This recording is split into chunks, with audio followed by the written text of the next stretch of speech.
तो अब हम ये सीखने वाले हैं कि एक श्रेणीबद्ध एलसीआर परिपथ के लिए जो अनुनाद की घटना है उसको किस तरह से परिभाषित किया जाता है, और एक एलसीआर परिपथ के लिए अनुनादी आवृत्ति या अनुनादी कोणीय आवृत्ति होती क्या है। इससे पहले कि ये सारी चीजें मैं आपको एलसीआर परिपथ के लिए समझाऊं, पहले हम ये जान लेते हैं कि अनुनाद की घटना होती क्या है। मान लीजिए कि कोई एक बच्चा या कोई एक व्यक्ति एक झूले पर झूल रहा है। अब झूला झूलते हुए कोई दूसरा जो बच्चा है वो उसे एक धक्का देता है इस दिशा में F बल लगा करके, और फिर धक्का देने के बाद वो अपना बल हटा लेता है। फिर ये जो हमारा झूला है वो उस तरफ जाता है, और जाने के बाद फिर वो वापस आता है अपनी प्रारंभिक स्थिति पर। अब वो यहाँ रुकेगा तो नहीं, फिर वो दूसरी तरफ जाता है, और जैसे ही वो दोबारा यहाँ से गुजरेगा फिर से वो बच्चा इस पर एक फोर्स लगा देता है। तो आप क्या देखोगे, इसके जो दोलनों का आयाम है, आयाम कहते हैं कि प्रारंभिक स्थिति से वो अधिकतम कितना विस्थापित हो रहा है, वो बहुत ज्यादा बढ़ जाता है। और अगर ये अपने बल लगाने की आवृत्ति को कम या ज्यादा कर ले, कि वो बल तब लगाए जब वो इधर की तरफ जाना चाह रहा था, मतलब जैसे वो वापस लौटा और यहां लौटने के बाद जब इस तरफ जा रहा था तभी उसने बल लगा दिया, तो आप क्या देखोगे, इसके दोलनों का आयाम बढ़ने की जगह क्या होगा, घटना शुरू हो जाएगा। तो कभी भी एक वस्तु पर एक बाह्य बल उस आवृत्ति के साथ लगाया जाए जो वस्तु के दोलन करने की आवृत्ति होती है, तो हम क्या देखते हैं, उसके दोलनों का जो आयाम है वो बहुत ज्यादा बढ़ जाता है। इस घटना को हम कहते हैं अनुनाद। और जिस आवृत्ति से बाह्य बल इस वस्तु पर लग रहा होता है उसे हम कहते हैं अनुनादी आवृत्ति। और बिल्कुल एक झूले की तरह ही ये जो हमारा श्रेणीबद्ध आरएलसी परिपथ है, इसमें भी ये प्रेरक और संधारित्र दोनों मिलकर के दोलन कर रहे होते हैं, और दोलन का निर्धारण प्रेरक और संधारित्र ही कर रहे होते हैं, उसमें प्रतिरोधक का कोई प्रयोग नहीं होता है। अब बाहर से हम एक प्रत्यावर्ती स्रोत लगाएं और उसकी आवृत्ति वही रखें जिस प्राकृतिक आवृत्ति से ये जो एलसी संयोजन है वो दोलन करना चाहता है। तो आप क्या देखोगे, दोलनों का जो आयाम है, यहाँ पर दोलन तो है नहीं, यहाँ पर क्या होती है, इस परिपथ में प्रवाहित होने वाली विद्युत धारा, तो वो विद्युत धारा बहुत ज्यादा बढ़ जाती है, या कहें वो अपने अधिकतम मान पर पहुंच जाती है। उस आवृत्ति को यहां पर हम कहते हैं अनुनादी आवृत्ति, और जो कोणीय आवृत्ति उसके समतुल्य होती है उसे कहते हैं कोणीय अनुनादी आवृत्ति। और एक बात आपको याद रहे कि जिस तरह से इस बाह्य बल की आवृत्ति अगर इस झूले के दोलन करने की जो आवृत्ति है उससे कम या ज्यादा कर दी तो दोलनों का जो आयाम है वो बहुत कम हो जाता है। बिल्कुल इसी प्रकार से हमारा ये जो आरएलसी परिपथ है इसकी भी दोलन करने की एक आवृत्ति होती है, और बाह्य स्रोत की आवृत्ति अगर आपने उस प्राकृतिक आवृत्ति से अलग रखी तो ये जो विद्युत धारा है वो बहुत तेजी से घट जाती है। तो अगर आवृत्ति प्राकृतिक आवृत्ति के बराबर है तो ये विद्युत धारा होगी हमारी अधिकतम, और वही आवृत्ति हमें पता करनी है कि अनुनादी आवृत्ति का मान होता क्या है। अब देखिए, ये बात हमें पता है कि एक श्रेणीबद्ध एलसीआर जो परिपथ होता है उसकी जो प्रतिबाधा होती है उसका सूत्र होता है √r² प्लस XL और XC का जो भी अंतर है उसका स्क्वायर। अगर XL XC से बड़ा है तो XL माइनस XC का स्क्वायर, और अगर XC XL से बड़ा है तो XC माइनस XL का स्क्वायर। अब स्टूडेंट्स, ये बात हमें पता होनी चाहिए कि किसी भी श्रेणीबद्ध एलसीआर परिपथ के लिए धारा का जो अधिकतम मान है वो वोल्टेज के अधिकतम मान को इस परिपथ की प्रतिबाधा, जो अभी मैं यहाँ पर आपको समझा चुका हूँ, उससे विभाजित करने के बाद मिलता है। अब ये जो XL है इसे कहते हैं प्रेरकीय प्रतिघात, और ये ओमेगा L के बराबर होता है। XC को कहते हैं संधारित्रीय प्रतिघात, और ये 1/ωc के बराबर होता है। और मैं मानकर चल रहा हूं कि XL XC से बड़ा है, तो यहां पर R के स्क्वायर में क्या जोड़ना है, XL माइनस XC का होल स्क्वायर। ये देगा हमें श्रेणीबद्ध एलसीआर परिपथ की तुल्य प्रतिबाधा। अब मैं कहना क्या जा रहा हूं कि एक निश्चित कोणीय आवृत्ति पर क्या होता है कि ये जो विद्युत धारा है वो अपने अधिकतम मान पर पहुंच जाती है। वैसे तो ये अधिकतम धारा है इस परिपथ की, लेकिन इस अधिकतम धारा का भी एक अधिकतम मान हो सकता है, और वो जिस आवृत्ति पर हमें मिलेगा उसी को हम कहेंगे अनुनादीय कोणीय आवृत्ति। और ये जो अनुनादीय कोणीय आवृत्ति है इस पर होता क्या है कि XL XC के बराबर हो जाता है, और एलसीआर परिपथ की जो प्रतिबाधा है वो न्यूनतम हो जाती है √r² या कहें R, और धारा अपने अधिकतम मान पर पहुंच जाती है Vm/R पर। और जिस कोणीय आवृत्ति पर यह काम हो रहा होगा उसे हम कहेंगे कोणीय अनुनादी आवृत्ति। XL को हम लिखेंगे ω/R×L, XC को लिखेंगे 1/ω/R×C। ω/R यहाँ पर बता रहा है हमें अनुनादीय कोणीय आवृत्ति। ω/R को आप कहाँ ले जाओ, बाईं तरफ, तो ω/R का जो स्क्वायर है वो आ जाएगा 1/LC के बराबर। और जैसे ही आप दोनों तरफ का वर्गमूल लोगे तो आपको मिल जाएगी अनुनादीय कोणीय आवृत्ति ओमेगा आर 1/√LC। अब हमने कोणीय आवृत्ति तो पता कर ली। अब प्रत्येक कोणीय आवृत्ति से संबंधित एक आवृत्ति भी होती है। अब कोणीय आवृत्ति कौन सी थी? अनुनादी। तो आवृत्ति भी कौन सी होगी? अनुनादी आवृत्ति। तो 2π/r हमारा किसके बराबर आएगा? 1/√LC के। और यहां से आप अनुनादी आवृत्ति पता करोगे तो वो आ जाएगी 1/2π√LC। तो किसी भी श्रेणीबद्ध LCR परिपथ के लिए जो अनुनादी आवृत्ति होती है उसका मान यह है 1/2π√LC। अगर आप बाह्य स्रोत की आवृत्ति इसके बराबर रखते हो तो परिपथ में बहने वाली जो धारा है वो अपने अधिकतम मान पर होगी Vm/R पर। और इस अवस्था में इस प्रेरक का और संधारित्र का यहां पर होना या ना होना बराबर ही है, क्योंकि ऐसा व्यवहार कर रहा है ये परिपथ जैसे सारा का सारा वोल्टेज हमने किस पर लगा रखा हो? इस प्रतिरोधक पर। और अगर इस बाह्य स्रोत की आवृत्ति को हमने अनुनादी आवृत्ति से जरा भी ज्यादा या कम करा तो ये जो विद्युत धारा है जो अभी अधिकतम मान पर है वो बहुत तेजी से घटती है और ये जो हमारा परिपथ है वो अनुनाद से हट जाता है। अब चलिए इस अनुनाद की घटना को एक न्यूमेरिकल की सहायता से समझते हैं। और जो क्वेश्चन हमने सेलेक्ट किया है वो एनसीईआरटी के एक्सरसाइज का प्रश्न नंबर 6 है।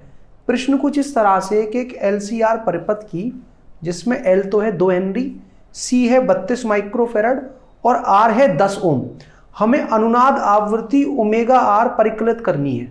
वैसे ओमेगा आर जो होता है वो अनुनादी कोणीय आवृत्ति होती है, क्योंकि ओमेगा कोणीय आवृत्ति के लिए प्रयोग किया जाता है। अनुनादी आवृत्ति वास्तव में होती है न्यू आर। चलिए अब उसने हमसे ओमेगा आर पूछा है तो हम ओमेगा आर ही निकाल सकते हैं। तो ये बात मैं आपको समझा चुका हूं कि अनुनादी कोणीय आवृत्ति का फॉर्मूला होता है 1/√LC। एल यहाँ पर क्या है? प्रेरक का स्वप्रेरकत्व जो दे रखा है 2 हेनरी, और सी है यहाँ पर विद्युत धारिता जो दे रखी है 32 माइक्रोफेराड। तो उसे फेराड में परिवर्तित कर लेते हैं। माइक्रो को हटा करके 10 की घात -6, 10 की घात -6 का वर्गमूल आएगा 10 की घात -3। -3 ऊपर जाएगा तो क्या बन जाएगा? 10 की घात 3 मतलब 1000। और यहाँ 32 गुणा 2 बनेगा 64। 64 का रूट जब आप लोगे तो वो आ जाएगा 8। अब हमें केवल 1000 को 8 से विभाजित करना है, हमें मिल जाएगी अनुनादी कोणीय आवृत्ति। और 1000 को 8 से जब हम विभाजित करेंगे तो वैल्यू आएगी 125। और कोणीय आवृत्ति का मात्रक होता है रेडियन प्रति सेकंड। तो ये वो कोणीय आवृत्ति है जिस पर ये जो हमारा एलसीआर परिपथ है वो अनुनाद पर आ जाएगा और इस परिपथ में बहने वाली जो विद्युत धारा है वो अपने अधिकतम मान पर पहुंच जाएगी। आप देख सकते हो कि कोणीय आवृत्ति का फॉर्मूला हो या फिर अनुनादी आवृत्ति का फॉर्मूला हो, किसी में भी जो हमारा प्रतिरोध है उसका कोई भी प्रयोग नहीं हो रहा है।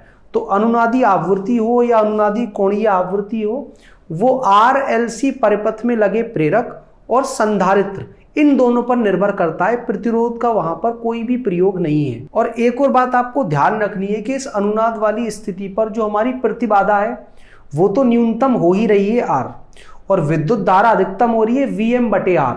और ये जो RLC परिपथ है इसका व्यवहार जो है वो बदल करके कैसा हो जाता है? एक शुद्ध प्रतिरोधक की तरह। और शुद्ध प्रतिरोधक के लिए जो औसत शक्ति का सूत्र होता है जो वो परिपथ व्यय कर रहा होता है वो हो जाएगा Vrms इंटू में IRms, क्योंकि जो विद्युत धारा और जो हमारा वोल्टेज है वो दोनों समान कला में आ जाते हैं अनुनाद वाली घटना पर।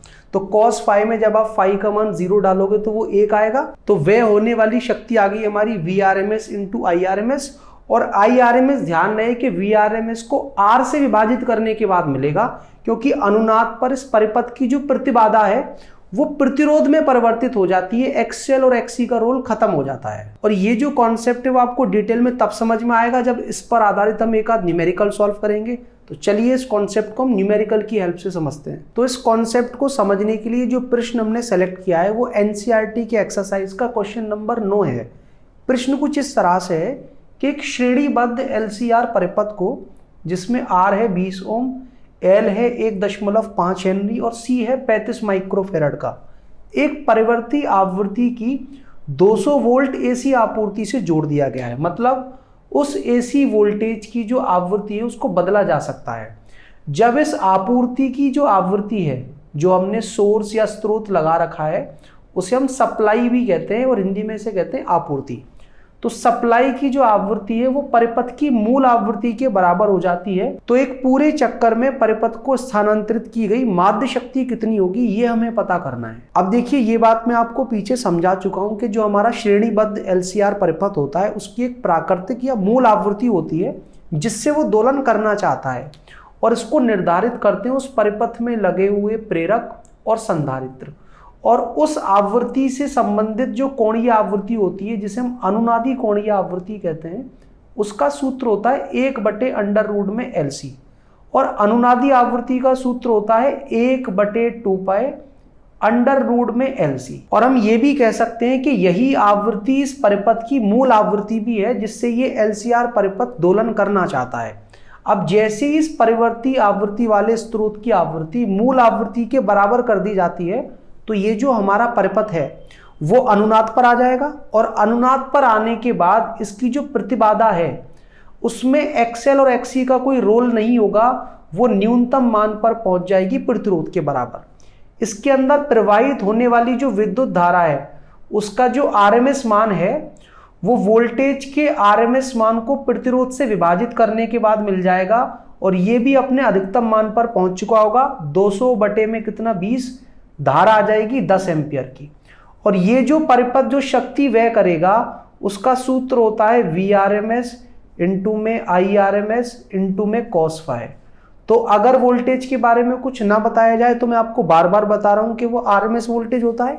RMS वोल्टेज हमें पता है कि वो 200 वोल्टेज है, धारा हमारी 10 एम्पियर की है, और अनुनाद की घटना पर ये जो LCR परिपथ है वो शुद्ध प्रतिरोधक की तरह ही व्यवहार करता है, तो धारा और वोल्टेज समान कला में होंगे, बीच का कोण हो जाएगा 0। तो जो शक्ति ये परिपथ एक पूर्ण चक्कर में व्यय करेगा वो होगी 2000 वाट या कहें 2 किलोवाट, और जितनी शक्ति ये परिपथ व्यय करेगा उतनी ही शक्ति इस स्रोत को स्थानांतरित करनी पड़ेगी, किसको, इस परिपथ को। तो आप देख सकते हो कि अनुनाद आ जाने के बाद ये श्रेणीबद्ध जो LCR परिपथ है इसका व्यवहार बिल्कुल ऐसा ही होता है जैसा कि एक शुद्ध प्रतिरोधक का होता है, चाहे वो उसमें प्रवाहित होने वाली विद्युत धारा हो, चाहे इसकी प्रतिबाधा हो, चाहे इस परिपथ के द्वारा व्यय की गई शक्ति हो, सारे ही सूत्र मिलते हैं किससे, शुद्ध प्रतिरोधक वाले फॉर्मूलों से। अब देखिए हमें ये बात तो पता लग गई कि अनुनादी आवृत्ति हो या अनुनादीय कोणीय आवृत्ति हो, इन दोनों पर ही परिपथ में प्रवाहित होने वाली जो विद्युत धारा है वो अपने अधिकतम मान पर पहुंच जाती है। और अगर आपने इस आवृत्ति को या कोणीय आवृत्ति को अनुनादी आवृत्ति से जरा भी बढ़ाया या घटाया तो परिपथ में जो प्रवाहित होने वाली विद्युत धारा है जो अभी अधिकतम थी Vm/R वो बहुत तेजी से गिरती है, और जितनी तेजी से विद्युत धारा गिरती है हम कहते हैं कि उस LCR परिपथ का जो गुणवत्ता गुणांक है जिसे हम क्वालिटी फैक्टर कहते हैं इंग्लिश में, वो उतना ही ज्यादा है। और अगर आप ये जानना चाहते हो कि ये जो गुणवत्ता गुणांक है ये होता क्या है, इसको निकाला किस तरह से जाता है, वो आप इस वीडियो पर क्लिक कर समझ सकते हो। और अगर आप अध्याय 6 विद्युत चुंबकीय प्रेरण से संबंधित कुछ भी पढ़ना चाहते हो तो आपके लिए हमने प्लेलिस्ट तैयार की है, इस पर क्लिक कर आप जो टॉपिक चाहो वो पढ़ सकते हो। कुछ ना समझ में आए तो बेझिझक अपना सवाल हमसे कमेंट करके पूछ सकते हो।